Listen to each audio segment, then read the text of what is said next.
ദൈവനാമത്തിന് മഹത്വം ഉണ്ടാകട്ടെ. നമുക്ക് വേണ്ടി ഒരുമിച്ച് ദൈവസന്നിധിയിലായിരിക്കാനായിട്ട് കർത്താവ് തന്ന സാവകാശത്തിനായിട്ട് കർത്താവിനെ സ്തുതിക്കുന്നു. യോഹന്നാന്റെ സുവിശേഷം 7-ാം അധ്യായത്തിലേക്ക് ഇന്ന് നമ്മുടെ ശ്രദ്ധ നമ്മൾ തിരിക്കുന്നു. കഴിഞ്ഞ ക്ലാസ്സുകളിൽ 6 വരെയുള്ള അധ്യായങ്ങൾ കംപ്ലീറ്റ് ചെയ്യാനായിട്ട് കർത്താവ് നമ്മളെ സഹായിച്ചു. ഇന്ന് ദൈവസന്നിധിയിലായിരിക്കുമ്പോൾ കർത്താവിൻ്റെ പ്രവൃത്തികളുടെ കണ്ടിന്യൂവേഷൻ, തുടർച്ച, അതിനുള്ള യഹൂദന്മാരുടെ പ്രതികരണം, അതാണ് നമ്മൾ വായിക്കുന്നത്.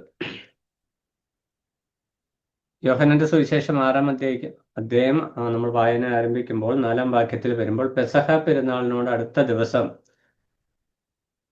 കർത്താവ് ഇടപെടുന്ന അല്ലെങ്കിൽ അതിനുശേഷം കർത്താവ് ചെയ്ത പ്രവൃത്തികളും സംസാരങ്ങളും ആണ് നമ്മൾ 6-ാം അധ്യായത്തിൽ കണ്ടത്. പെസഹ പെരുന്നാളുമായിട്ട് ബന്ധപ്പെട്ട വിഷയമാണ് അവിടെ കർത്താവ് പ്രത്യേകമായിട്ട് അതിനോട് ചേർത്ത് തൻ്റെ മരണം, തൻ്റെ രക്തവും മാംസം ഭക്ഷിക്കണം എന്നുള്ള വിഷയം കർത്താവ് പറഞ്ഞു.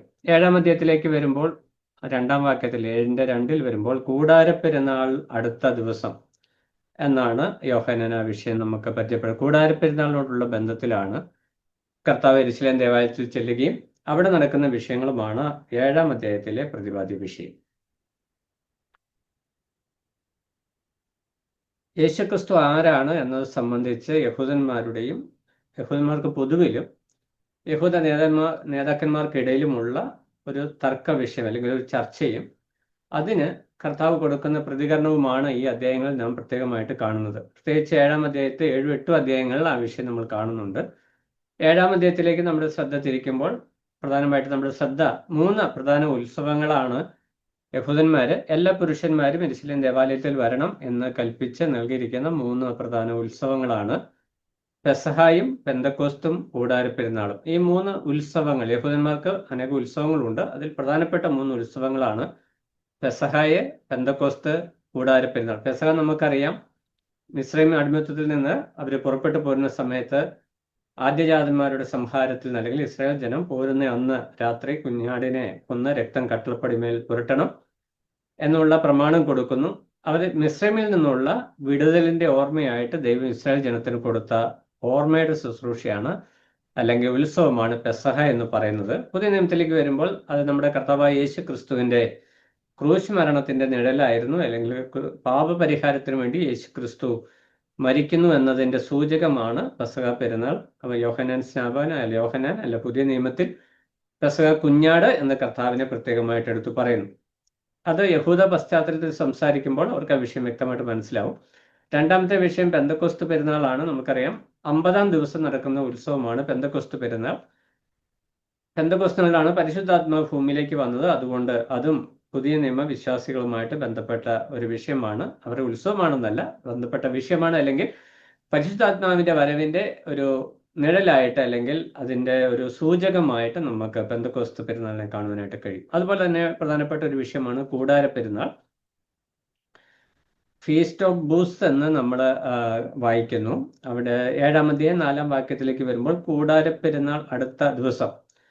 അപ്പോൾ കൂടാരപ്പെരുന്നാൾ എന്ന് പറഞ്ഞാൽ ഇസ്രായേൽ ജനം മരുഭൂമിയിൽ ടെന്റ് മേക്കിംഗ്, കൂടാരങ്ങളിലാണ് അവർ താമസിച്ചുകൊണ്ടിരുന്നത്. അവർ കനാൻ ദേശത്ത് എത്തിക്കഴിഞ്ഞപ്പോഴും തങ്ങൾ മരുഭൂമിയിൽ ദൈവം തങ്ങളെ നടത്തിയ വിധങ്ങളെ ഓർക്കുവാനായിട്ട് ദൈവം അവർക്ക് ഏൽപ്പിച്ചു കൊടുത്ത ഒരു ഉത്സവമാണ് കൂടാരപ്പെരുന്നാൾ. അതിനകത്ത് 2 വിഷയമുണ്ട്. ഒന്ന്, കൂടാരങ്ങളിൽ പാർത്തു എന്നുള്ള ഓർമ്മയും കർത്താവ് രാജ്യം സ്ഥാപിക്കുവാനായിട്ട് വരും എന്നുള്ള ഒരു പ്രത്യാശയും അതിനകത്തുണ്ട്. ലേവ്യ പുസ്തകം 23-ാം അധ്യായം 33 മുതൽ 44 വരെയുള്ള വാക്യങ്ങൾ, ലേവ്യ 23-ന്റെ 33 മുതൽ 44 വരെ, സംഖ്യാപുസ്തകം 29-ാം അധ്യായം. ഈ 2 വേദഭാഗങ്ങളിൽ ഈ ഉത്സവങ്ങൾ സംബന്ധിച്ച് വ്യക്തമായ വിശദീകരണം നൽകുന്നുണ്ട്. നമ്മൾ ഉത്സവങ്ങളുടെ പഠനങ്ങളിലേക്കല്ല പോകുന്നത്, നമ്മൾ യോഹന്നാന്റെ സുവിശേഷത്തിൽ നിൽക്കുന്നതുകൊണ്ട് ഒന്ന് സൂചിപ്പിച്ചു പോയി എന്ന് മാത്രമേ ഈ 3 പ്രധാന വിഷയങ്ങൾ. 6-ാം അധ്യായത്തിൽ 4-ാം വാക്യത്തിൽ വരുമ്പോൾ പെസഹ പെരുന്നാള് അടുത്ത ദിവസം കർത്താവ് യെരൂശലേം ദേവാലയത്തോട് ബന്ധപ്പെട്ട് ചെയ്ത ഉപദേശവും അല്ലെങ്കിൽ പ്രവൃത്തികളും അതിനോട് ബന്ധപ്പെട്ട ടീച്ചിങ്സ് ആണ് 6-ാം അധ്യായം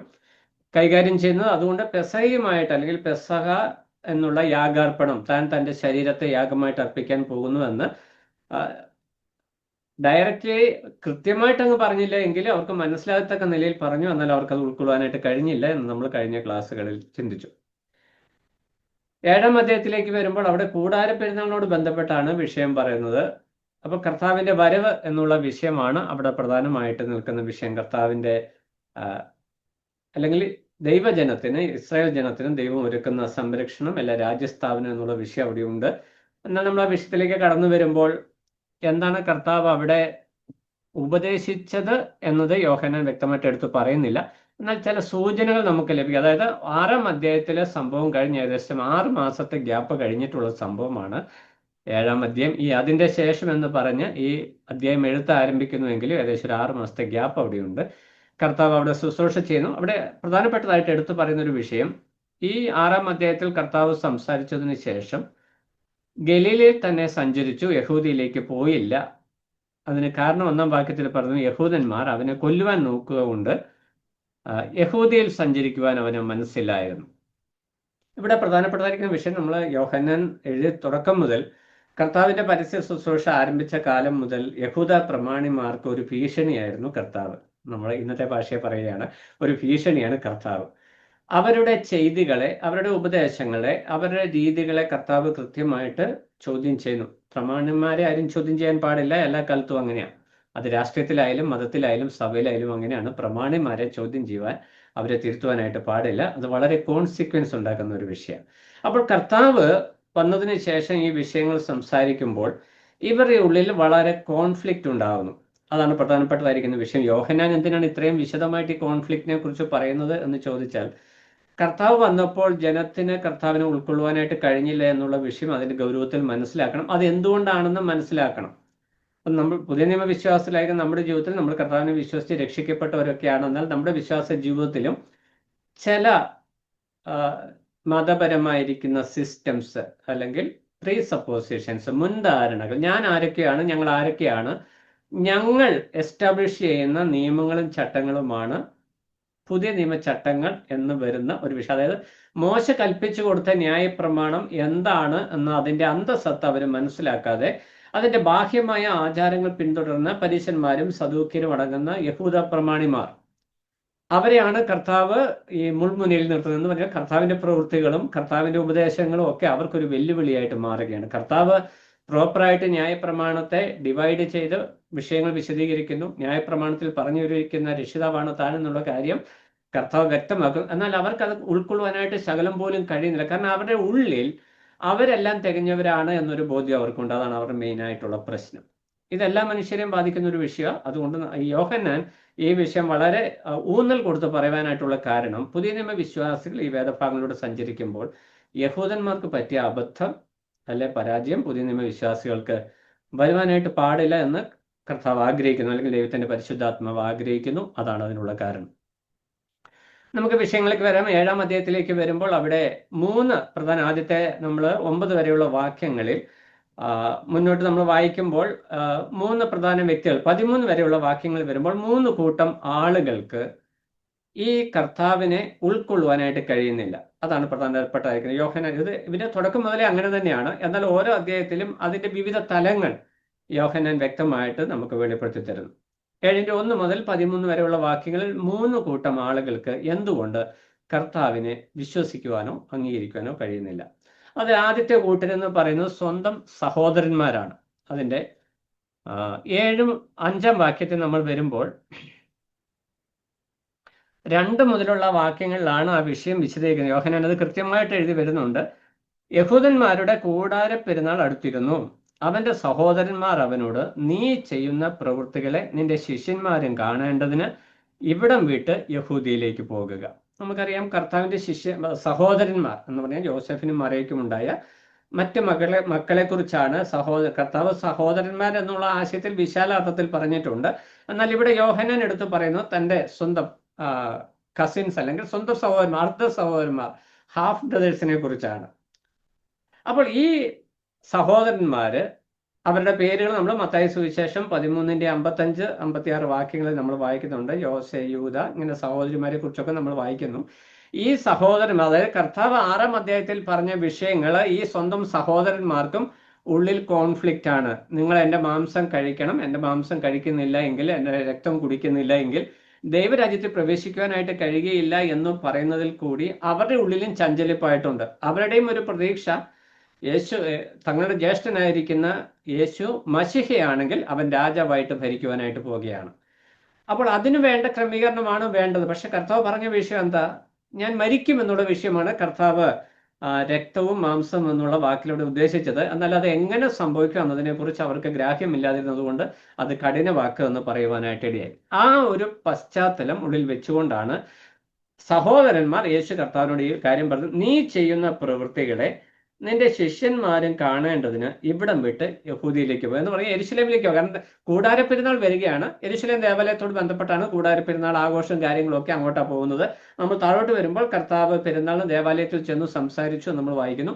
അപ്പോൾ അതുകൊണ്ട് ആ കാര്യം ക്ലിയർ ആണ്. യഹൂദിയിലേക്ക് പോവുക എന്ന് പറഞ്ഞാൽ ദേവാലയത്തിലേക്ക് യെരുശലേമിലേക്ക് ചെല്ലുക എന്നാണ് ഇവിടെ സഹോദരന്മാർ ഉദ്ദേശിക്കുന്നത്. അപ്പോൾ അവർ പറയുന്ന വിഷയം, നീ വാസ്തവമായിട്ടും ഒരു രാജാവാണെങ്കിൽ ഈ ഗലീലയിൽ കൂടി ചുറ്റി സഞ്ചരിച്ചിട്ട് ഒരു കാര്യവുമില്ല. എന്ന് രഹസ്യത്തിൽ അവിടെയും ഇവിടെയും കുറച്ച് ചെറിയ അത്ഭുതമൊക്കെ ചെയ്ത് കുറച്ച് പേർക്ക് ഭക്ഷണമൊക്കെ കൊടുത്ത് കുറച്ച് പേരോട് ഉപദേശമൊക്കെ പറഞ്ഞിരുന്നാലൊന്നും നീ രാജാവാകത്തില്ല.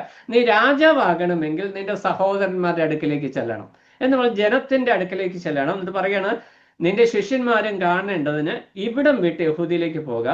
പ്രസിദ്ധനാകുവാൻ ആഗ്രഹിക്കുന്നവനാരും രഹസ്യത്തിൽ ഒന്നും ചെയ്യുന്നില്ലല്ലോ എന്ന് പറഞ്ഞാൽ 2-3 ആശയങ്ങൾ നമുക്കതെടുക്കാം. നമ്മൾ ദൈവവചനം പഠിക്കുമ്പോൾ ഏത് ആശയത്തിലും എടുക്കാം. എന്നാൽ നമുക്കിവിടെ മനസ്സിലാക്കാൻ പറ്റുന്ന വിഷയം ഒന്ന് വേണേൽ അവനെ കളിയാക്കുന്നതായിട്ട് എടുക്കാം. തൻ്റെ സഹോദരൻ മശികയാണ് എന്ന്, അല്ലെ ക്രിസ്തുവാണ്, ദൈവത്തിന്റെ പുത്രനാണ് എന്നുള്ള അവകാശവാദത്തെ ചീസ് ചെയ്യുന്നതായിട്ട് നമുക്ക് വേണേൽ ചിന്തിക്കാം. എങ്ങനെയും ചിന്തിക്കാമെന്ന് ഞാൻ പറഞ്ഞല്ലോ. അത് നമ്മളെ വാക്യം വായിക്കുമ്പോൾ നമ്മുടെ ഉള്ളിൽ ദൈവത്തിന്റെ ആത്മാവ് തരുന്ന പ്രകാശനത്തെ ചിന്തിക്കുക. അപ്പൊ എൻ്റെ ഉള്ളിൽ വന്ന ആശയം എന്ന് പറഞ്ഞാൽ ഒരിക്കലും ടീസ് ചെയ്യുന്നതായിട്ട് നമുക്ക് അത് മനസ്സിലാക്കുവാനായിട്ട് കഴിയത്തില്ല. കാരണം അവിടെ ചിന്തിക്കുന്ന ഒരു വിഷയം, ഒരു നേതാവ്, ഒരു രാജാവ് എന്ന് പറയുന്നത് ആ ജനത്തിന് മധ്യത്തിലേക്ക് ചെന്ന് തൻ്റെ പ്രവൃത്തിയും തൻ്റെ ഉപദേശവും എസ്റ്റാബ്ലിഷ് ചെയ്യേണ്ടത് ആവശ്യമാണ്. അതുകൊണ്ട് നീ യെരുശലേമിലേക്ക് ചെല്ലുവാനായിട്ടാണ് അവർ ആവശ്യപ്പെടുന്നത്. ഇനി ഒരാൾ അത് പരിഹാസമായിട്ട് എടുത്തു എന്നുള്ള ഓർത്തുകൊണ്ട് അവിടെ വ്യാഖ്യാനത്തിൽ പ്രശ്നമൊന്നും വരുന്നില്ല. കുറഞ്ഞ ഇവിടുത്തെ പ്രധാന വിഷയം 5-ാം വാക്യത്തിലാണ് പറയുന്നത്. അവിടെ 4-ന്റെ അവസാന ഭാഗത്ത് ഒരു വാക്യം ഇങ്ങനെ പ്രത്യേകിച്ച് പറയുന്നു, നീ ഇത് ചെയ്യുന്നുവെങ്കിൽ ലോകത്തിന് നിന്നെ തന്നെ വെളിപ്പെടുത്തുക എന്ന് പറഞ്ഞു. അപ്പോൾ അവർ ഉദ്ദേശിക്കുന്ന വിഷയം അവിടെ ക്ലിയർ ആണ്. നീ യഹൂദന്മാരുടെ രാജാവാണ് എന്ന് യഹൂദന്മാർക്ക് വെളിപ്പെടേണ്ടതിന് വേണ്ടി നീ ഗലീലയിൽ ചുറ്റി സഞ്ചരിച്ചിട്ട് കാര്യമില്ല. ഈ കടൽ തീരത്തുകൂടി രഹസ്യത്തിൽ നടന്നിട്ട് കാര്യമില്ല. നീ യെരുശലേമിലേക്ക് ചെല്ലണം, അല്ലെങ്കിൽ ദേവാലയത്തിലേക്ക് ചെല്ലണം. അവിടെയാണ് യഹൂദന്മാർ, ഇസ്രായേൽ ജനം ഒരുമിച്ച് കൂടി വരുന്നത് എന്ന് ഓർപ്പിക്കുകയാണ്. എന്നാൽ അതിന് 5-ാം വാക്യത്തിലേക്ക് വരുമ്പോൾ അവിടെ ക്ലിയർ ആക്കുകയാണ്, അവന്റെ സഹോദരന്മാരും അവനെ വിശ്വസിച്ചില്ല. അപ്പോൾ യോഹന്നാൻ പറഞ്ഞു വന്ന വിഷയത്തിന്റെ ആശയം, തൻ്റെ സ്വന്തം സഹോദരന്മാർ പോലും യേശുക്രിസ്തുവിനെ ദൈവപുത്രനായോ രക്ഷിതാവായോ മശിഹയായോ അംഗീകരിക്കുവാൻ കഴിയാത്ത വിധം അവരുടെ ഹൃദയം അടയ്ക്കപ്പെട്ടിരുന്നു. അതിനൊരു കാരണം യഹൂദ പാരമ്പര്യം തന്നെയാണ്.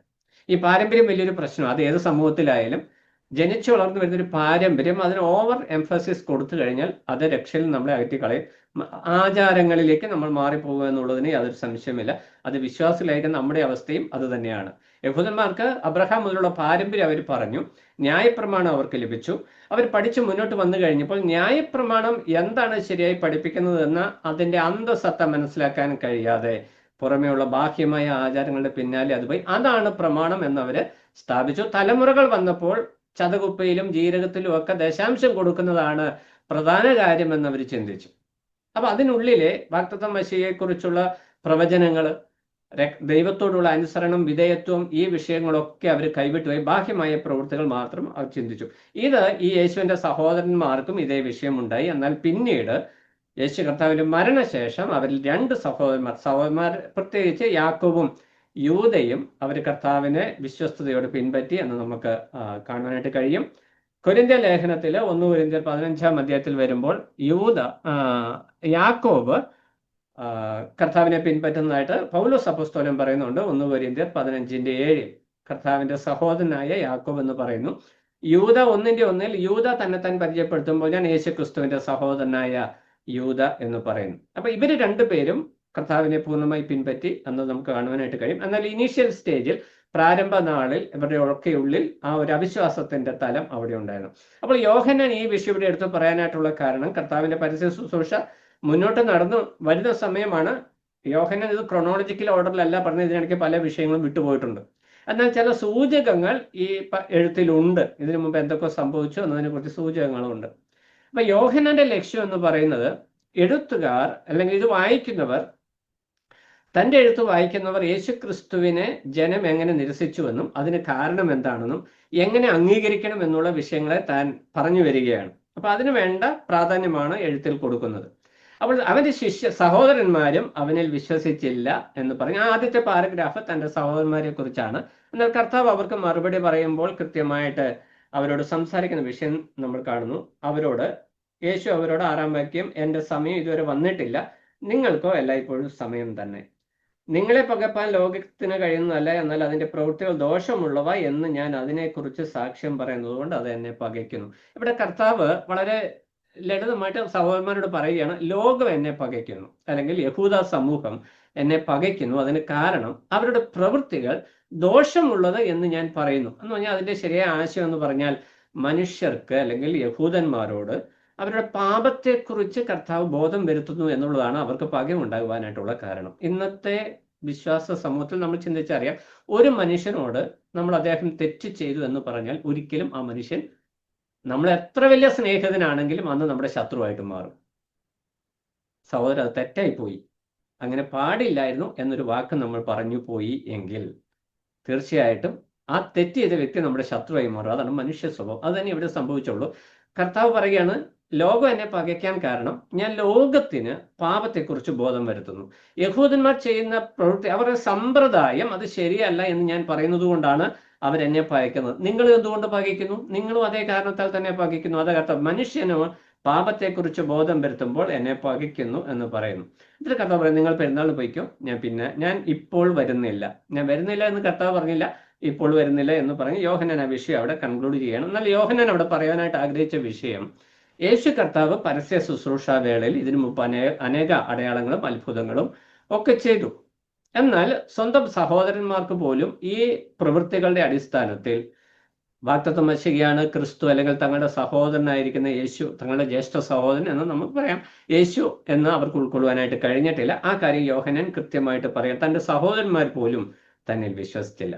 എന്നാൽ വളരെ പ്രധാനപ്പെട്ട ഒരു വിഷയം ഈ 7-ാം അധ്യായത്തിൽ താൻ ഇവിടെ കമ്മ്യൂണിക്കേറ്റ് ചെയ്യുകയാണ്. അതാണ് ആ വിഷയത്തിലേക്ക് ഡയറക്റ്റ് ചെയ്യാൻ വേണ്ടി താൻ ആദ്യമായിട്ട് സഹോദരന്മാരുടെ വിഷയം പറഞ്ഞു. രണ്ടാമതായിട്ട് നമ്മൾ കാണുന്ന വിഷയം, യഹൂദ പ്രമാണിമാര് യേശുക്രിസ്തുവിനെ ഇവർ പണ്ടേ അംഗീകരിച്ചിട്ടില്ല. വീണ്ടും ആവർത്തിച്ച് യോഹന്നാൻ ആ വിഷയം പറയുകയാണ്. 1-ാം വാക്യത്തിൽ വരുമ്പോൾ, യഹൂദന്മാർ അവനെ കൊല്ലുവാൻ അന്വേഷിച്ചത് കൊണ്ട് അവൻ ഗലീല വിട്ടുപോയില്ല. അപ്പോൾ യേശു കർത്താവിന്റെ മുമ്പിൽ പ്രത്യക്ഷമായ ഒരു അടയാളം വന്നു. തന്നെ കൊല്ലുവാനായിട്ട് യഹൂദന്മാർ കരുക്കൾ നീക്കുകയാണ്. അതുകൊണ്ട് യേശു കർത്താവ് ജനത്തിന്റെ നടുവിലേക്ക് ചെല്ലുവാനായിട്ട് അതിന് മുതിർന്നില്ല. താൻ ഗലീലയിലൂടെ സഞ്ചരിച്ചു എന്ന് പോകാനായിട്ട് കഴിയും. 11-ാം വാക്യത്തിലേക്ക് വരുമ്പോൾ, ദേവാലയത്തിൽ സഹോദരന്മാർ പെരുന്നാളിന് പോയ ശേഷം അവൻ പരസ്യമായിട്ടല്ല രഹസ്യത്തിൽ എന്ന പോലെ അവിടെ ചെന്നു. എന്നാൽ യഹൂദന്മാർ പെരുന്നാളിൽ അവൻ എവിടെയെന്ന് ചോദിച്ച് അവനെ അന്വേഷിച്ചു. അപ്പോൾ യോഹന്നാൻ അതിന്റെ ഗൗരവം നമുക്ക് മനസ്സിലാവും. അവനെ അന്വേഷിച്ചത് ഉപദേശം കേൾക്കാൻ വേണ്ടിയല്ല, അവനെ തീർത്ത് കളയാൻ വേണ്ടിയാണ്. കാരണം ചേവകരെ ഒക്കെ അവിടെ ആക്കി വെച്ചിട്ടുണ്ടെന്ന് മുമ്പോട്ട് നമ്മൾ വായിക്കുന്നുണ്ട്.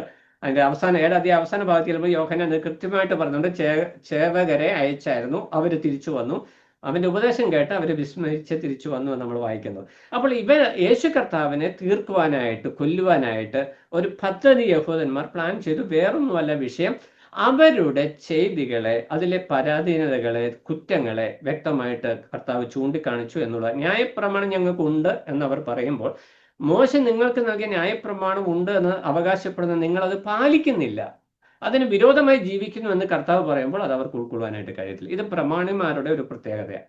അപ്പോൾ പ്രമാണിമാരോട് എതിർത്താൽ എങ്ങനെ ഇരിക്കും? ജീവന് ഭീഷണി ഉണ്ടാവും. അത് ഏത് രാഷ്ട്രീയത്തിലായാലും മതത്തിലായാലും സഭയിലായാലും അങ്ങനെ തന്നെയാണ്. പ്രമാണിമാരോട് എതിർത്ത് കഴിഞ്ഞാൽ അപകടകരമാണ്. അതുകൊണ്ട് ഒരെതിർപ്പ് ആരും പുലർത്താതെ എല്ലാവരും അങ്ങ് എന്താ പറയുക, സഹകരിച്ച് അങ്ങ് പോവുകയാണ്.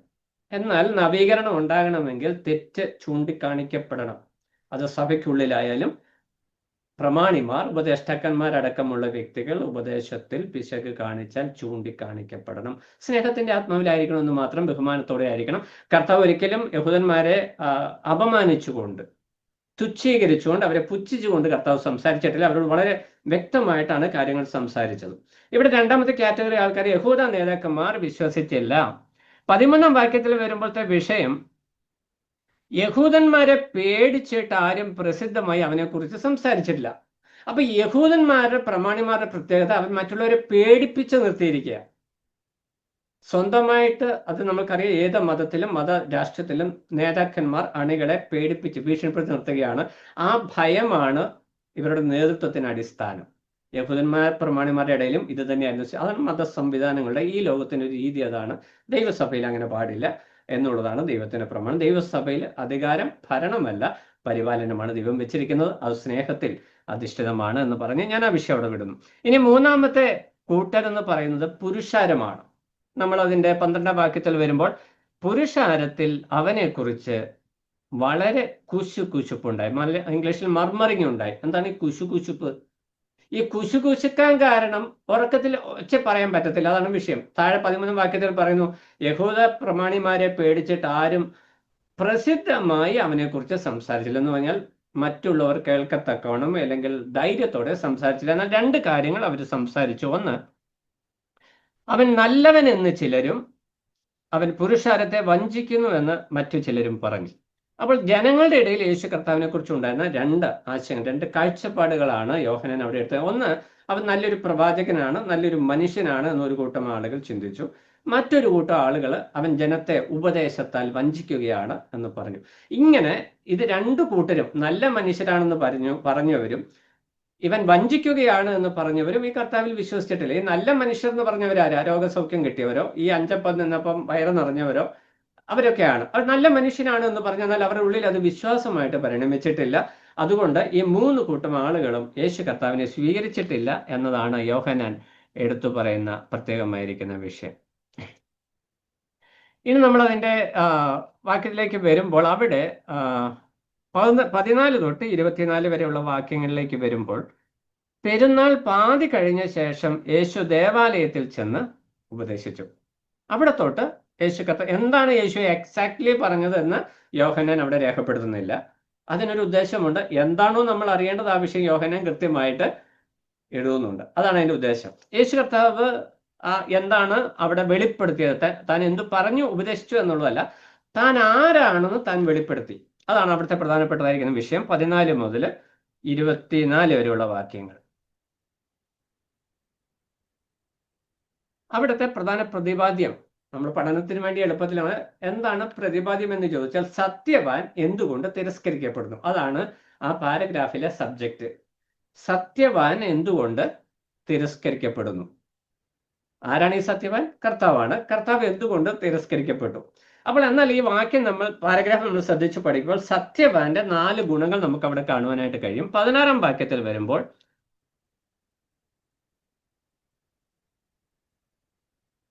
16ാം വാക്യത്തിൽ യേശു അവരോട് ഉത്തരം പറഞ്ഞത്, എൻ്റെ ഉപദേശം എൻ്റേതല്ല, എന്നെ അയച്ചവൻ്റേതത്രേ. ഇതിനു മുമ്പ് നമ്മൾ കർത്താവ് ആവർത്തിച്ച് പറയുന്നുണ്ട്, പിതാവ് എന്നെ അയച്ചു. യോഹന്നാൻ സ്നാപകൻ പറഞ്ഞു, ദൈവം അയച്ചിട്ട് ഒരു മനുഷ്യൻ വന്നു. യോഹന്നാൻ സ്നാപകനെ കുറിച്ചും പറയുന്നുണ്ട്. അപ്പോൾ ദൈവം അയക്കുക എന്നുള്ള ഒരു ആശയം ഇവിടെ പ്രധാനമായിട്ട് വരുന്നുണ്ട്. സത്യവാൻ അല്ലെങ്കിൽ യേശുക്രിസ്തു വാസ്തവത്തിൽ രക്ഷിതാവാണ് എന്നുള്ള വിഷയത്തിന്റെ അടിസ്ഥാനം എന്ന് പറയുന്നത് ദൈവത്താൽ അയക്കപ്പെട്ടു എന്നുള്ളതാണ്. സത്യവാന്റെ ഒന്നാമത്തെ ക്വാളിറ്റി, അവൻ ദൈവത്താൽ അയക്കപ്പെട്ടു. 16ാം വാക്യം, 18ാം വാക്യം.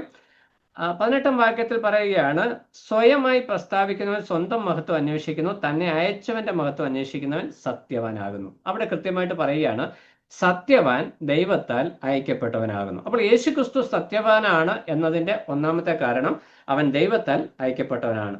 രണ്ടാമത്തെ വിഷയം, സത്യവാൻ ദൈവത്തിൽ നിന്നുള്ള ഉപദേശം പഠിപ്പിക്കുന്നു. അല്ല, അയച്ചവൻ എന്താണോ അവനെ കൊടുത്തുവിട്ട സന്ദേശം അത് പറയുന്നു. അപ്പൊ സുവിശേഷം അറിയിക്കുമ്പോഴും നമ്മൾ ഉൾക്കൊള്ളേണ്ട ഒരു വിഷയം, എന്താണ് സുവിശേഷം എന്ന് കൃത്യമായിട്ട് പറയുവാനായിട്ട് നമ്മൾ ശ്രദ്ധിക്കണം എന്നതാണ് അതിന്റെ ആവശ്യം.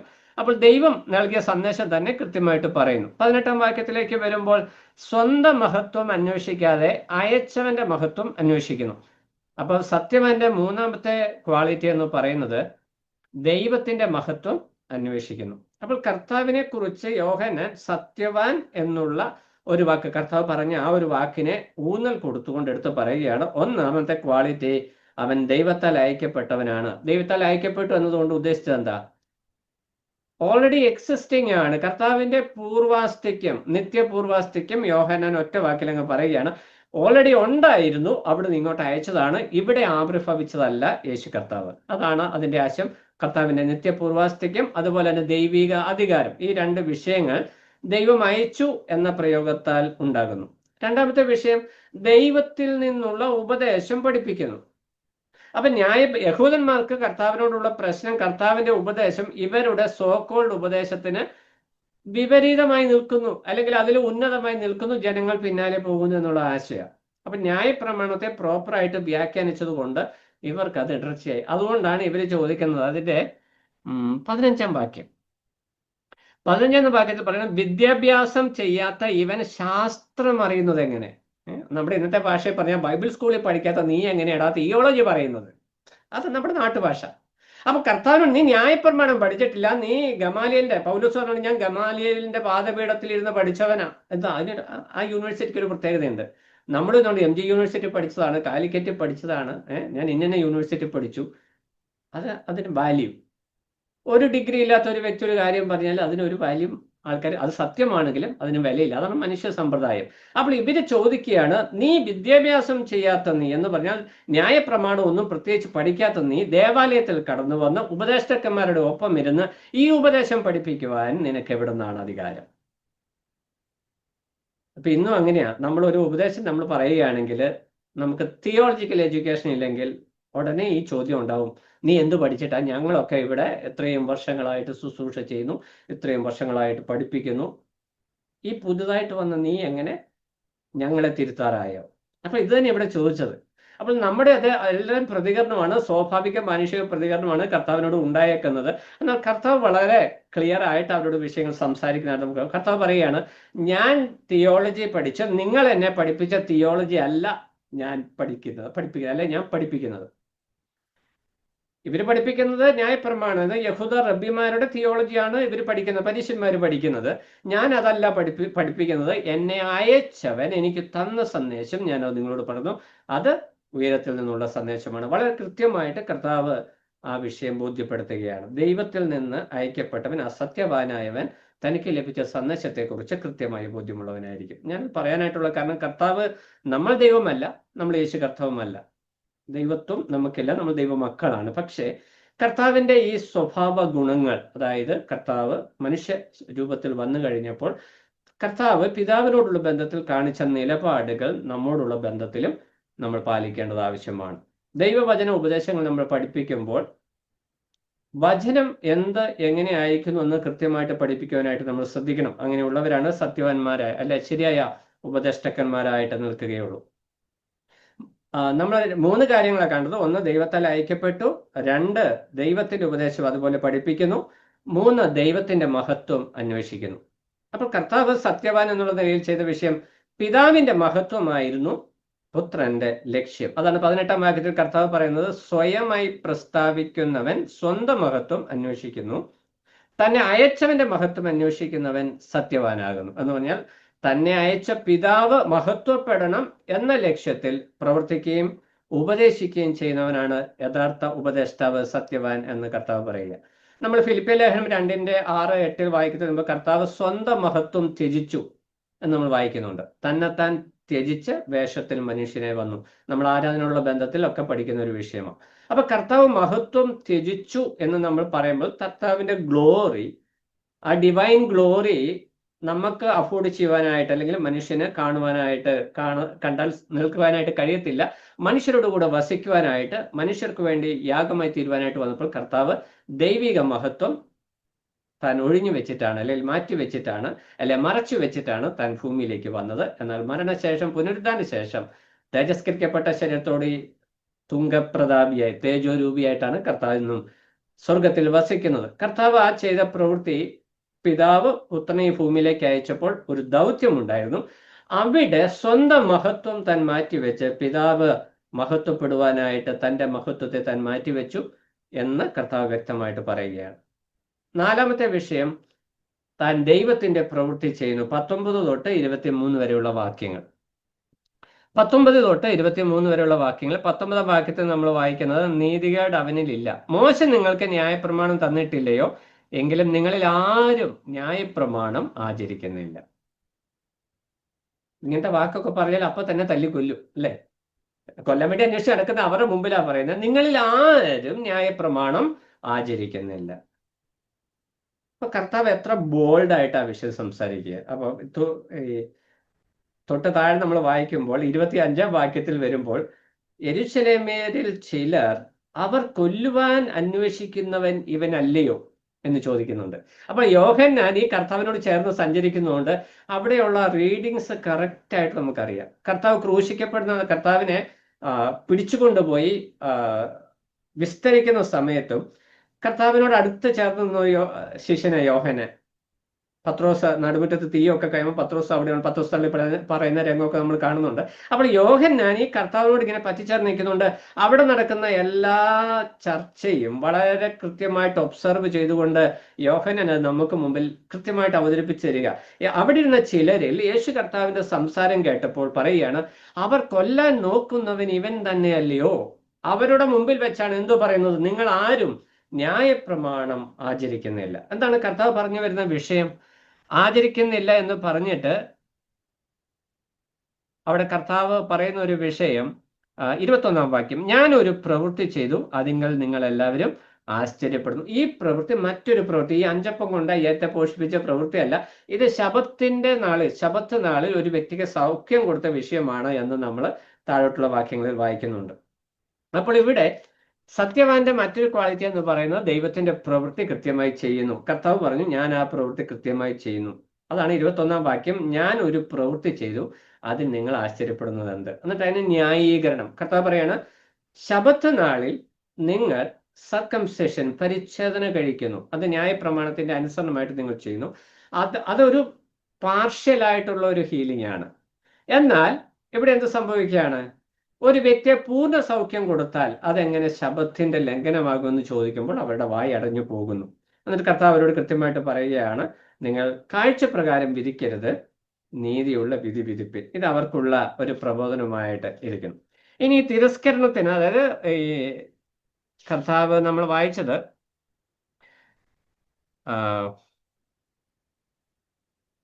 സത്യവാനായിരിക്കുന്ന കർത്താവിന്റെ ക്വാളിറ്റിയാണ് 4 കാര്യങ്ങൾ നമ്മൾ കണ്ടത്.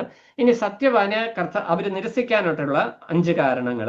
ഒന്നാമത്തെ കാരണം 15-ാം വാക്യത്തിൽ നമ്മൾ വായിക്കുന്നു, തെറ്റായ വീക്ഷണം. കർത്താവിനെ കുറിച്ചുള്ള തെറ്റായ വീക്ഷണം, ചിന്താഗതി കൊണ്ടാണ് അവർക്ക് കർത്താവിനെ അംഗീകരിക്കാനായിട്ട് കഴിയാഞ്ഞത്. കർത്താവിന്റെ ഉപദേശം കേട്ടപ്പോൾ അവന് വിദ്യാഭ്യാസമില്ല എന്നുള്ള വിഷയത്തിന് അവർ ഊന്നൽ കൊടുത്തു. എന്ത് വിദ്യാഭ്യാസമില്ല? അവരുടെ ഉദ്ദേശപ്രകാരമുള്ള വിദ്യാഭ്യാസമില്ല. കർത്താവ് തികഞ്ഞവനാണ്, സർവജ്ഞാനിയാണ്. ഈ ന്യായപ്രമാണം ഇവർക്ക് കൊടുത്ത ശ്രേഷ്ഠമായ ദൈവമാണെന്ന് അവർക്ക് അംഗീകരിക്കാനായിട്ട് കഴിഞ്ഞിട്ടില്ല.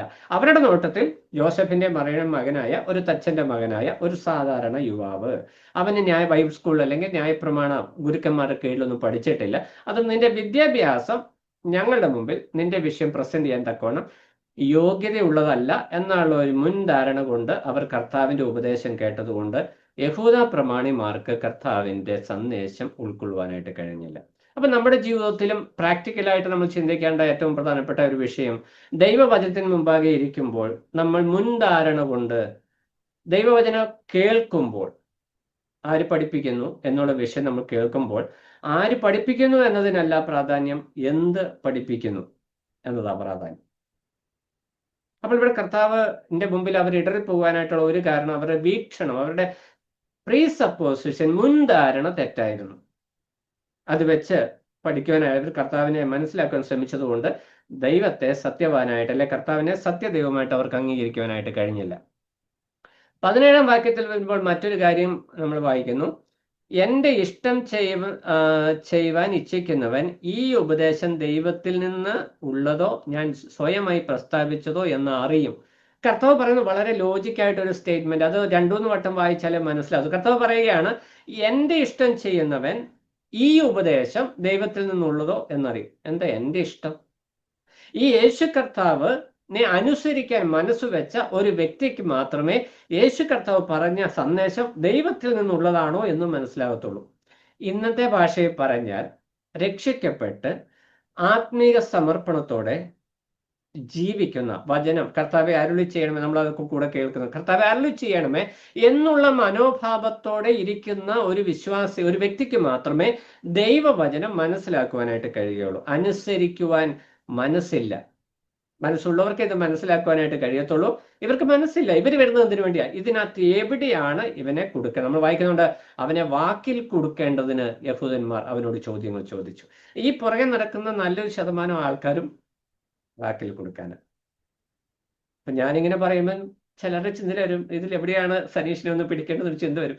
ഞാൻ കുറ്റമായിട്ട് പറഞ്ഞതല്ല കേട്ടോ, ഇത് മനുഷ്യര സ്വാഭാവിക മനുഷ്യര എനിക്കും ഉണ്ടാകുന്ന ഒരു ചിന്തയാ. ഈ വാക്കിൽ എവിടെയാണ് ഒന്ന് പിടിക്കാനായിട്ട് പറ്റുന്നത്? അപ്പോൾ ഇവിടുത്തെ പ്രധാന വിഷയം, കർത്താവ് പറയുന്ന ആശയം ശരിയായി ഉൾക്കൊള്ളണമെങ്കിൽ അത് അനുസരിക്കുവാനായിട്ടുള്ള ഒരു മനസ്സ് നമുക്കുണ്ടാകണം. അപ്പം ഇവർക്കിത് അംഗീകരിക്കാൻ പറ്റാത്തതിന് ഒന്നാമത്തെ കാരണം തെറ്റായ വീക്ഷണം അല്ലെ മുൻധാരണ അവർക്കുണ്ടായിരുന്നു എന്ന് പറഞ്ഞാൽ അവന് എഡ്യൂക്കേഷൻ ഇല്ല എന്നുള്ള ബോധ്യം. രണ്ടാമത് അവർക്ക് ദൈവത്തെ അനുസരിക്കാനായിട്ട് മനസ്സില്ല, അവരെല്ലാം തികഞ്ഞവരാണെന്നുള്ള ഒരു മുൻധാരണയിലാണ് അവർ വരുന്നത്. അനുസരിക്കാൻ മനസ്സുണ്ടെങ്കിലേ കർത്താവ് അയച്ചത് അല്ലെങ്കിൽ കർത്താവിന്റെ സന്ദേശം അവർക്ക് മനസ്സിലാക്കുവാനായിട്ട് കഴിയുള്ളൂ. 19-ാം വാക്യത്തിലേക്ക് വരുമ്പോൾ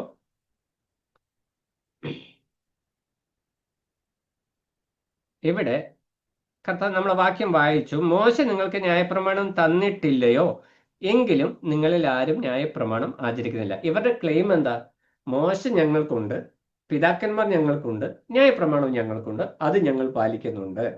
അപ്പൊ ഈ ഒരു കപട ഭക്തി, ഞാൻ എല്ലാം ഓക്കെ ആണ് എന്നുള്ള ഒരു തെറ്റിദ്ധാരണയിൽ കർത്താവിന്റെ വചനം കേൾക്കുവാനായിട്ട് നിൽക്കുന്ന വ്യക്തിക്ക് ഒരു പ്രയോജനവും ഉണ്ടാകത്തില്ല, അത് രക്ഷയിലേക്ക് വരില്ല. അതാണ് കർത്താവ് ഇവിടെ, യോഹന്നാൻ ഇവിടെ എടുത്തു പറയുന്ന വിഷയം. ഈ യഹൂദന്മാരുടെ, ഈ പുരുഷാരടക്കമുള്ള യഹൂദന്മാരാ, യേശുവിന്റെ സഹോദരന്മാരും യഹൂദ പ്രമാണിമാരും പുരുഷാരവും, ഈ 3 കൂട്ടം ആളുകളും കർത്താവിൽ നിന്ന് അകന്നു നിൽക്കുവാനായിട്ടുള്ള കാരണം ഈ കപടഭക്തിയ. ഞങ്ങൾക്ക് ന്യായപ്രമാണമുണ്ട്, ഞങ്ങളെല്ലാം തികഞ്ഞവരാണ് എന്നുള്ള തെറ്റായ ധാരണ.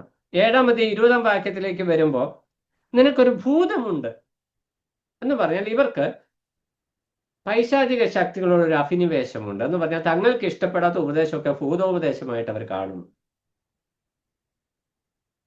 ഭൂതോപദേശ സ്വാധീനം അല്ലെങ്കിൽ ദുരുപദേശ സ്വാധീനം എന്ന് നമുക്ക് ഇന്നത്തെ ഭാഷയിൽ പറയാം. 24-ാം വാക്യം വരുമ്പോൾ കർത്താവ് ആ കാര്യം കൃത്യമായിട്ട് പറയുന്നു, കാഴ്ചപ്രകാരം വിധിക്കുക, ബാഹ്യമായ കാഴ്ചകളുടെ അടിസ്ഥാനത്തിൽ വിധിക്കുക. അതാണ് നമ്മൾ ആദ്യം കണ്ട 17-ാം വാക്യത്തിൽ കണ്ടത്. ഇവന് എഡ്യൂക്കേഷൻ ഇല്ല, അതുകൊണ്ട് ഇവൻ ഇന്റർപ്രറ്റ് ചെയ്യുന്ന ന്യായപ്രമാണം പ്രോപ്പർ അല്ല. അതാണ് അതിന്റെ ശരിയായ ആശയം. അപ്പോൾ അങ്ങനെ അവര് ആ വിഷയത്തെ മനസ്സിലാക്കുന്നതായിട്ട് നമുക്ക് കാണുവാനായിട്ട് കഴിയും. ഇനി നമ്മൾ അതിന്റെ 25-ാം വാക്യത്തിലേക്ക് വരുമ്പോൾ, യെരുശലേമിൽ ചിലർ അവൻ കൊല്ലുവാൻ അന്വേഷിക്കുന്ന ഇവൻ അല്ലയോ, അവൻ ധൈര്യത്തോടെ സംസാരിക്കുന്നുവല്ലോ, അവർ അവനോട് ഒന്നും പറയുന്നില്ല, ഇവൻ ക്രിസ്തു ആകുന്നു എന്ന് പ്രമാണികൾ യഥാർത്ഥമായി ഗ്രഹിച്ചു. എങ്കിലും ഇവൻ എവിടെ നിന്ന് എന്ന് നാം അറിയുന്നു, ക്രിസ്തു വരുമ്പോഴോ അവൻ എവിടെ നിന്നെന്ന് ആരും അറിയുകയില്ല. ഇവിടുത്തെ ഏറ്റവും വലിയൊരു കോംപ്ലിക്കേഷൻ, ഞാൻ ഇത്രയും നേരം പറഞ്ഞു വന്ന വിഷയങ്ങളാണ് ഈ ചർച്ചയിലുടനീളം അല്ലെങ്കിൽ ഈ വേദഭാഗത്ത് ഈ സംഭവത്തോടുള്ള ബന്ധത്തിൽ ഹൈലൈറ്റ് ചെയ്ത് വരുന്ന വിഷയം. ഇവരുടെ മുൻധാരണ, ഇവൻ എവിടെ നിന്ന് എന്ന് നമ്മൾക്കറിയാം, എന്നാൽ അവന്റെ ഒറിജിൻ ഞങ്ങൾക്കറിയാം. മശീഹ അങ്ങനെയല്ല വരുന്നത്. ഈ 2 ആശയങ്ങൾ തമ്മിലുള്ള ക്ലാഷ് ആണ് യഹൂദന്മാർ കർത്താവിനെ തള്ളിക്കളയാനായിട്ടുള്ള പ്രധാനപ്പെട്ടതായിരിക്കുന്ന വിഷയം. ഈ വിഷയം താഴോട്ട് നമ്മൾ പഠിച്ചു വരുമ്പോൾ കർത്താവ് കൃത്യമായിട്ട് തന്റെ സ്റ്റാൻഡിങ് വ്യക്തമാകുന്നു. 28-ാം വാക്യത്തിലേക്ക് വരുമ്പോൾ, ആകയാൽ യേശു ദൈവാലയത്തിൽ ഉപദേശിക്കുമ്പോൾ, നിങ്ങൾ എന്നെ അറിയുന്നു, ഞാൻ എവിടെ നിന്നെന്നും അറിയുന്നു, ഞാൻ സ്വയമായിട്ട് വന്നവനല്ല, എന്നെ അയച്ചവൻ സത്യവാനാകുന്നു. കർത്താവ് തന്റെ ക്ലെയിം, താൻ ദൈവത്താൽ അയക്കപ്പെട്ടവനാണ് എന്നുള്ള വിഷയം ഇവരോട് എത്ര പറഞ്ഞിട്ട് ഇവർക്ക് മനസ്സിലാക്കാൻ കഴിയാത്തതിന് കാരണം ഇവർ ഈ മുൻധാരണകളാണ്. ഈ മുൻധാരണ വെച്ച് ഇവൻ എവിടെ നിന്നാണ് ഞങ്ങൾക്കറിയാം, ഇവൻ ജോസഫിന്റെ മറിയുടെ മകനാണ്, ഇവന് വലിയ എഡ്യൂക്കേഷൻ ഇല്ല, ഇവൻ തച്ചന്റെ മകനാണ്, ഇത്രമാത്രം. പക്ഷേ യഹൂദന്മാരുടെ രാജാവായി വരുന്നവൻ അവൻ ദാവീദിന്റെ പുത്രനായിട്ട് വരണം, യഹൂദ ഗോത്രത്തിൽ വരണം. അവർക്ക് ആ രാജാവിനെ കുറിച്ചൊരു കൺസെപ്റ്റ് ഉണ്ട്. എന്നാൽ ന്യായപ്രമാണം കൃത്യമായിട്ട് അവർ പരിശോധിച്ചിരുന്നുവെങ്കിൽ, അതുകൊണ്ടാണ് കർത്താവ് പറഞ്ഞത്, നിങ്ങൾ ന്യായപ്രമാണം അനുസരിക്കുന്നില്ല. ന്യായപ്രമാണത്തെ പ്രോപ്പറായിട്ട് വ്യാഖ്യാനിക്കുവാനായിട്ട് അവർക്ക് കഴിയാതെ പോയത് അതിൻ്റെ ഉള്ളിലെ സത്യം മനസ്സിലാക്കുന്നതിലുപരി ബാഹ്യമായ പ്രവൃത്തികൾക്ക് അവര് മുൻതൂക്കം കൊടുത്തു. ഇനി 30-ാം വാക്യത്തിലേക്ക് വരുമ്പോൾ അവിടെ കർത്താവിനെ പിടിക്കുവാനായിട്ട് അവർ പലവട്ടം ശ്രമിച്ചു എന്ന് നമുക്ക് കാണുവാനായിട്ട് കഴിയും. അവിടെ അവന്റെ നാഴിക വന്നിട്ടില്ലായകയാൽ ആരും അവന്റെ മേൽ കൈവച്ചില്ല എന്ന് പറയുന്നു. അപ്പൊ ഈ വേദഭാഗത്ത് ഇനി താഴോട്ടുള്ള വാക്യങ്ങളിലും ഇതേ വിഷയങ്ങൾ തന്നെ റെപ്പറ്റേഷൻ ആണ് 36 വരെയും പറഞ്ഞു വരുന്നത്. അത് മുഴുവനായിട്ട് വായിച്ച് ഈ സെയിം വിഷയം തന്നെ എന്ന് പറഞ്ഞാൽ കർത്താവ് അവരോട് പറയുന്ന വിഷയങ്ങളെ അവർക്ക് ഉൾക്കൊള്ളുവാനായിട്ട് കഴിയുന്നില്ല. ഇനി നമ്മൾ അതിന്റെ 37 മുതലുള്ള വാക്യങ്ങളിൽ വായിക്കുമ്പോൾ കർത്താവ് ഈ മുമ്പത്തെ അധ്യായത്തിൽ പറഞ്ഞ വിഷയം തന്നെ, അതായത് 4-ാം അധ്യായത്തിൽ പറഞ്ഞ വിഷയം തന്നെ കർത്താവ് പിന്നെ എടുത്തു പറയുകയാണ്. ആ വിഷയം കൂടെ 10 മിനിറ്റ് കൂടെ ഉണ്ട്, അതിനുള്ളിൽ ആ വിഷയം കൂടെ കവർ ചെയ്ത് നമുക്ക് ഈ അധ്യായം അവസാനിപ്പിക്കാം. ഒത്തിരി ക്ലാസ് നീണ്ടു പോകാതെ അങ്ങ് അവസാനിപ്പിക്കാം. ഉത്സവത്തിന്റെ മഹാദിനമായ ഒടുക്കത്തെ നാളിൽ യേശു നിന്നുകൊണ്ട് ദാഹിക്കുന്നവനെല്ലാം എൻ്റെ അടുക്കൽ വരട്ടെ. കർത്താവ് ഈ ഇതിന് മുമ്പത്തെ സംസാരം നടക്കുന്നത് എപ്പോഴാ? ഉത്സവത്തിന്റെ ഇടയിലാ, നടുക്കാണ്. അതായത് നമ്മൾ അതിന്റെ 14-ാം വാക്യത്തിൽ വായിച്ചപ്പോൾ പെരുന്നാൾ പാതി കഴിഞ്ഞ ശേഷം യേശു ദേവാലയത്തിൽ ചെന്നു. തുടക്കത്തിൽ ചെന്നില്ല, പകുതി ദിവസമായപ്പോൾ അവിടെ ചെന്നു. കർത്താവ് ഇത്രയും കാര്യങ്ങൾ സംസാരിച്ചു. ഇവർക്കൊന്നും പിടികിട്ടിയിട്ടില്ല. കർത്താവിനെ അവർക്ക് അംഗീകരിക്കുവാനായിട്ട് കഴിയുന്നില്ല. പക്ഷെ കർത്താവ് തന്റെ ന്യായം കൃത്യമായിട്ട് അവരുടെ മുമ്പിൽ പറഞ്ഞു. പരീശന്മാരെ, സദൂക്യരെ, നിങ്ങൾ ന്യായപ്രമാണം പാലിക്കുന്നില്ല, ഞാൻ ഉയരത്തിൽ നിന്നുള്ളവനാണ്. അത് പറഞ്ഞിട്ട് അവർക്ക് മനസ്സിലായില്ല. അപ്പോൾ കർത്താവ് കുറച്ചുകൂടെ ലളിതമായിട്ട് ആ വിഷയം പറഞ്ഞു കൊടുക്കുക.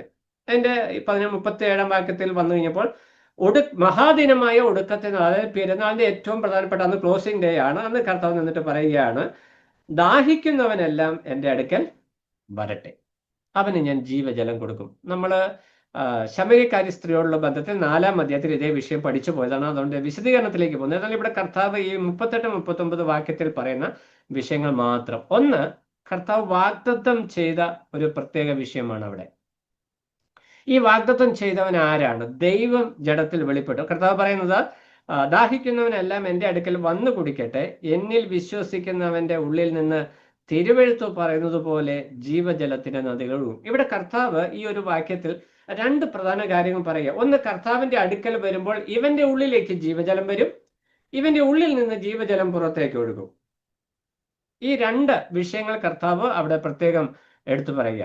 അപ്പൊ ജീവജലം നിനക്കായും നിന്നിൽ നിന്നും പുറത്തേക്ക് വരുന്ന അനുഗ്രഹമാണ്.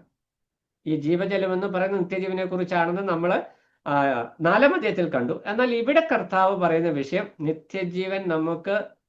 നിത്യജീവനിലേക്ക് നയിച്ച് നിത്യജീവനിൽ നമ്മെ നിലനിർത്തുന്ന പരിശുദ്ധാത്മാവിനെ കുറിച്ചാണ് അവിടെ പറയുന്നത് എന്ന് കർത്താവ് അടുത്ത വാക്യത്തിൽ പറയുന്നുണ്ട്. 38-ാം വാക്യത്തിന്റെ 2-ാം ഭാഗം, അവൻ ഇത് തന്നിൽ വിശ്വസിക്കുന്നവർക്ക് ലഭിപ്പാനുള്ള ആത്മാവിനെ കുറിച്ചാകുന്നു പറഞ്ഞത്. അപ്പോൾ നിത്യജീവൻ ലഭിക്കും എന്ന് പറയുമ്പോൾ നമ്മൾ നിത്യജീവൻ അവകാശിയായി തീരുന്നു. കർത്താവിന്റെ അടുക്കിലേക്ക് വരുമ്പോൾ അത് കർത്താവിന്റെ വാഗ്ദത്തമാണ്. അത് പ്രാപിച്ചു കഴിയുമ്പോൾ നമ്മിൽ നിന്ന് ജീവജലം പുറത്തേക്ക് പോകും എന്ന് പറയാൻ ആത്മാവിന്റെ ഫലങ്ങൾ എന്ന് നമ്മൾ പുതിയ നിയമഭാഷയിൽ പറയാനായിട്ട് കഴിയും. ഗലാത്യ ലേഖനം 5:22 വരുമ്പോൾ ആത്മാവിന്റെ ഫലങ്ങൾ പുറത്തേക്ക് വരുവാനായിട്ട് ഈ ജീവജലപാനം കർത്താവിന്റെ അടുക്കൽ വരുന്നവർക്ക് സാധിക്കും. അപ്പോൾ കർത്താവ് ഇത്രയും നേരം പറഞ്ഞിട്ട് ഇവർക്ക് ഒന്നും മനസ്സിലായില്ല. കർത്താവ് വളരെ ലളിതമായിട്ട് പറയുകയാണ്, എൻ്റെ അടുക്കൽ വരുന്നവൻ, ദാഹിക്കുന്നവൻ വരട്ടെ. അത് ഏറ്റവും പ്രധാനപ്പെട്ട ഒരു ക്ലോസ് ആണ് അവിടെ. കർത്താവ് ചിലരെ തെരഞ്ഞെടുത്ത് അവർക്ക് മാത്രം ഇത് കൊടുത്തു എന്ന് വചനം പറയുന്നില്ല. ദാഹിക്കുന്നവൻ കർത്താവിന്റെ അടുക്കിലേക്ക് വരട്ടെ, ദാഹിക്കുന്ന എല്ലാവർക്കും. അപ്പൊ ദാഹിക്കുന്ന എല്ലാവർക്കും വേണ്ടി കർത്താവ് കരുതിയിരിക്കുന്ന ഒരു വിഷയമാണ്. അതിന് അടിസ്ഥാന റിക്വയർമെന്റ് എന്ന് പറയുന്നത് ദാഹം ഉണ്ടാകുക എന്നുള്ളതാണ്. അതിന്റെ ഡിമാൻഡ് അല്ലെങ്കിൽ അതിനുള്ള പ്രമാണം എന്ന് പറയുന്നത് ഏറ്റവും ലളിതമാണ്, കർത്താവിന്റെ അടുക്കിലേക്ക് വരിക. അപ്പൊ രക്ഷയോടുള്ള ബന്ധത്തിൽ കർത്താവ് ഈ സിംപ്ലിഫൈ ചെയ്യാവുന്നതിന്റെ അങ്ങേയറ്റം സിംപ്ലിഫൈ ചെയ്ത് സംസാരിക്കുകയാണ്. എൻ്റെ അടുക്കൽ വന്നാൽ നിങ്ങൾക്ക് നിത്യജീവൻ ലഭിക്കും, വരുന്ന എല്ലാവർക്കും ലഭിക്കും, വരുന്നവന് നിത്യജീവൻ ലഭിക്കുമെന്ന് മാത്രമല്ല അവനിൽ നിന്ന് നിത്യജീവന്റെ ഫലങ്ങൾ പുറത്തേക്ക് ബഹിർഗമിക്കുകയും ചെയ്യും. അതാണ് കർത്താവ് അവിടെ പ്രത്യേകമായിട്ട് എടുത്തു പറയുന്ന വിഷയം. ഇനി നമ്മൾ അതിന്റെ 41-ാം വാക്യത്തിലേക്ക് വരുമ്പോൾ ഇവൻ സാക്ഷാൽ പ്രവാചകനാകുന്നു എന്ന് ഈ വാക്ക് കേട്ടപ്പോൾ ചിലര് പറഞ്ഞു. 48-ാം വാക്യത്തിൽ വരുമ്പോൾ 43-ാം വാക്യം, അങ്ങനെ പുരുഷാരത്തിൽ അവനെ ചൊല്ലി വലിയ ഭിന്നതയുണ്ടായി. അവരിൽ ചിലർ അവനെ പിടിപ്പാൻ ഭാവിച്ചുവെങ്കിലും ആരും അവന്റെ മേൽ കൈവച്ചില്ല.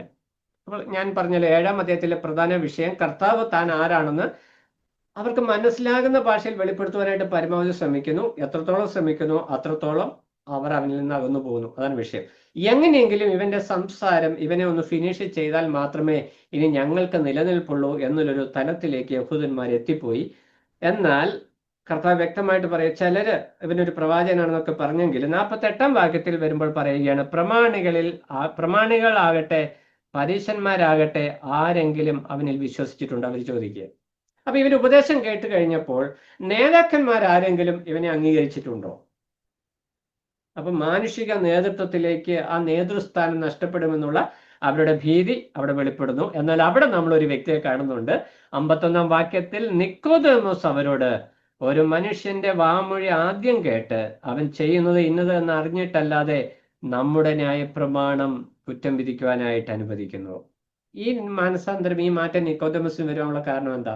3-ാം അധ്യായത്തിൽ ഇരുട്ടിന്റെ മറവിൽ രഹസ്യത്തിൽ കർത്താവിന്റെ അടുക്കൽ ചെന്ന് നിത്യജീവൻ പ്രാപിപ്പാൻ ഞാൻ എന്തു ചെയ്യണം എന്ന് ചോദിച്ചു വന്ന നിക്കോദേമോസ് തന്റെ ജീവിതത്തിൽ ആ ജീവജലപാനം അനുഭവിച്ചതിന്റെ, നിത്യജീവൻ അനുഭവിച്ചതിന്റെ റിസൾട്ട് ആയിരുന്നു ഒരു യഹൂദ പ്രമാണി എന്നുള്ള നിലയിൽ യേശു കർത്താവിനെ ആ സമയത്ത് യഹൂദന്മാരുടെ കയ്യിലേക്ക് ഏൽപ്പിച്ചു കൊടുക്കാതെ നിക്കോദേമസിന് പ്രൊട്ടക്ഷൻ ഒന്നും യേശു കർത്താവിന് ആവശ്യമില്ല. എന്നാൽ തന്റെ വിശ്വാസം താൻ കർത്താവിന്റെ മുമ്പാകെ ഞാൻ വാസ്തവമായും കർത്താവിൽ വിശ്വസിച്ചു എന്ന് സാക്ഷിക്കുവാനായിട്ട് നിക്കോദേമോസ് ശ്രദ്ധിക്കുന്നതായിട്ട് നമുക്ക് കാണുവാനായിട്ട് കഴിയും. ഇത് വളരെ പ്രധാനപ്പെട്ടതായിരിക്കുന്ന ഒരു വിഷയമാണ്.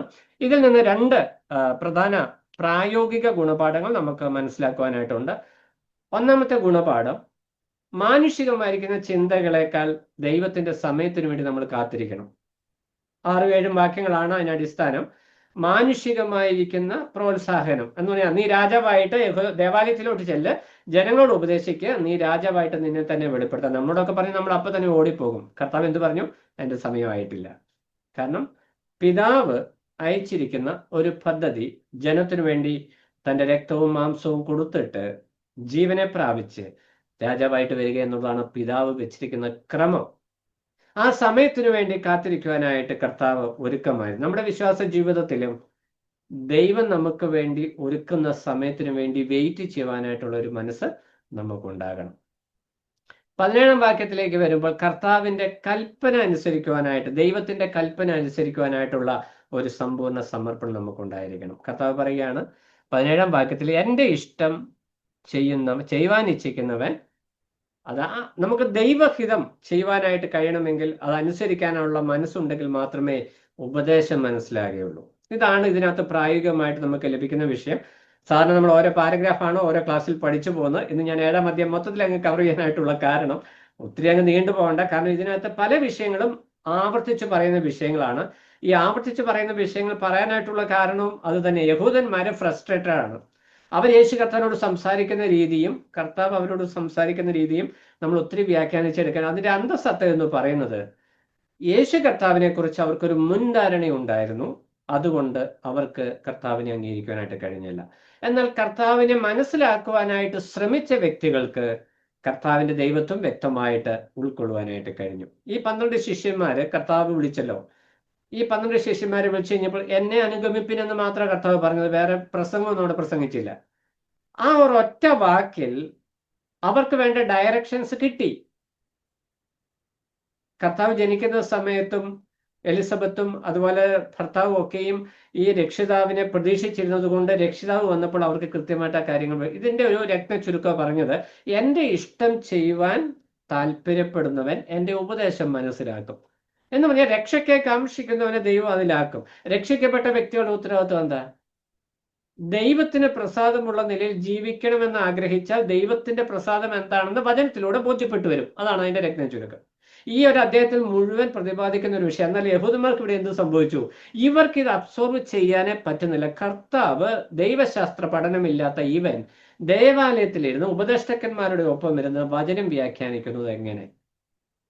നമ്മുടെ ഇടയ്ക്കൂടെ ഒരു പ്രശ്നം അത്. തലമുതിർന്ന ആൾക്കാരുടെ ഇടയ്ക്ക് ഒരു ചെറുപ്പക്കാരൻ ചെയ്ത് ഉപദേശിക്കേണ്ടതല്ല, എങ്ങനെ ഇരിക്കും? അത്രേ ഉള്ളൂ.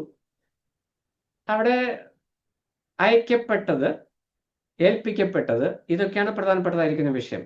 ഏൽപ്പിക്കപ്പെട്ട സന്ദേശം കൃത്യമായിട്ട് പറയുമ്പോൾ ചിലപ്പോൾ അത് വലിയ ആൾക്കാർ പറയുന്നതിന് വിരോധമായി എന്നിരിക്കാം, പക്ഷെ വചനമാണ് പ്രമാണം.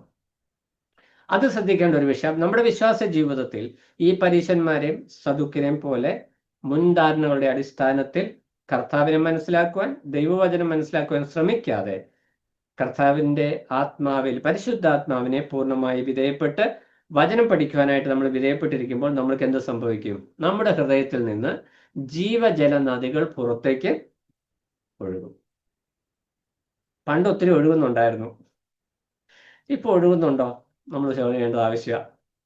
ഞാൻ പണ്ട് ഒഴുകുന്നുണ്ടായിരുന്നു എന്ന് പറയാൻ കാരണം, നമ്മുടെയൊക്കെ വിശ്വാസ ജീവിതത്തിൻ്റെ ആദ്യകാലങ്ങളിൽ രക്ഷയുടെ സന്തോഷം, രക്ഷിക്കപ്പെട്ടതിൻ്റെ അനുഭവം, സുവിശേഷ സന്ദേശത്തിലുള്ള ആത്മാർത്ഥത, വിശ്വാസികൾ തമ്മിലുള്ള സ്നേഹബന്ധം, ഇതെല്ലാം ഹൃദ്യമായിരുന്നു. ഇന്ന് നമ്മൾ ലോക മനുഷ്യരും, ഇന്ന് ലോകത്തിലൊന്നും ഹൃദ്യമായ ബന്ധമില്ല. ജോലി സ്ഥലത്ത് ശമ്പളം എത്രയാണോ അതിനുള്ള ജോലി, ആരെങ്കിലും 500 രൂപ കൂട്ടി തന്നാൽ ഇവിടുന്ന് റിസൈൻ ചെയ്ത് അടുത്ത. പണ്ട് അങ്ങനെയല്ല, ശമ്പളം ഇല്ലെങ്കിലും കമ്പനിയോട് വിശ്വസ്തരാ. അതാണ് സെക്കുലർ ലോകം. സഭയിൽ എങ്ങനെയായി? കർത്താവ് തന്നാൽ ചെയ്തു, ഇല്ലെങ്കിൽ ഇല്ല. അത് നമ്മുടെ കൺസെപ്റ്റ് മാറി. ലോകത്തിന്റെ സിസ്റ്റം നമ്മുടെ ഉള്ളിലേക്ക് വന്നു. അപ്പോൾ ഇനി ചെയ്യേണ്ട വിഷയം, നമ്മളിങ്ങനെ പൊതുവായിട്ട് നമുക്ക് ആരെയും തിരുത്താനൊന്നും പറ്റത്തില്ല. വ്യക്തി ജീവിതത്തിൽ കർത്താവെ നിന്റെ ഇഷ്ടം ചെയ്യുവാനായിട്ട് ഞാൻ ഒരുക്കമാണ് എന്നുള്ള ആ ഒരു മനസ്സോടെ നമ്മൾ ദൈവസന്നിധിയിലിരുന്നാൽ ദൈവവചനം നമുക്ക് മനസ്സിലാക്കുവാൻ, പഠിക്കുവാൻ, നമ്മുടെ ജീവിതത്തിൽ ഏത് ഭാഗത്താണ് തിരുത്തൽ വേണ്ടതെന്ന് മനസ്സിലാക്കുവാൻ ദൈവത്തിന്റെ ആത്മാവ് നമ്മളെ സഹായിക്കും. മനുഷ്യർ പറയും ഇതാണ് ബെസ്റ്റ് വഴി. പക്ഷെ കർത്താവ് പറയുന്നത് സമയമായിട്ടില്ല. സ്വന്തം സഹോദരന്മാരെ പറയുന്നത് നീ രാജാവാണെന്ന് കാണിക്കുന്നത് ഇപ്പോഴാണ് റൈറ്റ് ടൈം. കൂടാരപ്പെരുന്നാളാണ്, എല്ലാ പുരുഷന്മാരും ദേവാലയത്തിൽ വരുന്നുണ്ട്. ഇപ്പോൾ നീ അങ്ങോട്ട് ചെന്ന് ഒരു അത്ഭുതം പ്രവർത്തിച്ച് ഞാനാണ് മശിഹ എന്ന് പറഞ്ഞാൽ നിനക്ക് രാജാവായിട്ട് വാഴാം എന്ന് സ്വന്തം സഹോദരന്മാർ പറഞ്ഞപ്പോൾ കർത്താവ് എന്താ പറഞ്ഞത്? എൻ്റെ സമയം വന്നിട്ടില്ല, നിങ്ങൾ പൊക്കും, എനിക്ക് ടൈം ഫിക്സ് ചെയ്തിട്ടുണ്ട്. അപ്പൊ നമ്മുടെയൊക്കെ വിശ്വാസ ജീവിതത്തിൽ ആത്മീക ശുശ്രൂഷ രംഗത്ത് നാം എവിടെ, എപ്പോൾ, എങ്ങനെ ആയിരിക്കണം എന്നതിന് ദൈവം ഒരു സമയം നിശ്ചയിച്ചിട്ടുണ്ട്.